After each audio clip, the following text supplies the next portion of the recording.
Friends, ఇప్పుడు అందిన వార్త మోడీకి ప్రమాదం, హెలికాప్టర్లో సమస్య వల్ల అంటూ వార్తలు అయితే వస్తున్నాయి. ఫ్రెండ్స్, మరి ఏమైంది ఏంటి అనేది చూస్తుందాం.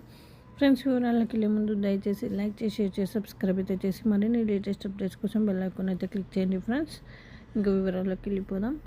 జాతీయ గిరిజన దినోత్సవంలో పాల్గొనేందుకు ప్రధాని మోదీ శుక్రవారం ఉదయం బీహార్ వెళ్లారు. ఆ కార్యక్రమంలో పాల్గొని ప్రసంగించారు. భారతదేశ చరిత్రలో ఎన్నడూ లేని విధంగా ఆదివాసీ మహిళకు తాము రాష్ట్రపతి పదవిని ఇచ్చి గౌరవించామని ప్రధాని నరేంద్ర మోడీ అన్నారు. ఆదివాసీ బిడ్డ ద్రౌపది ముర్మును రాష్ట్రపతి చేయడం ఇండియా అదృష్టంగా భావిస్తున్నామన్నారు. మొదట్లో ఆ పదవికి ముర్ము పేరును ప్రతిపాదించగానే ఆమెను భారీ మెజారిటీతో గెలిపించాలని బీహార్ సీఎం నితీష్ కుమార్ పిలుపునిచ్చిన విషయాన్ని మోదీ గుర్తు చేస్తున్నారు.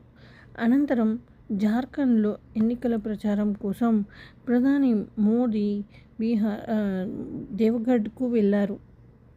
అక్కడ ఎన్నికల ప్రసంగం ముగించుకొని దేవగఢ్ విమానాశ్రయానికి వెళ్లి విమానం ఎక్కారు. అయితే విమానంలో సాంకేతిక సమస్య తలెత్తడంతో ఎయిర్పోర్ట్లోనే నిలిచిపోయారు. ఈ కారణంగా ప్రధాని మోదీ న్యూఢిల్లీకి రావడానికి షెడ్యూల్ కంటే ఆలస్యం అయింది.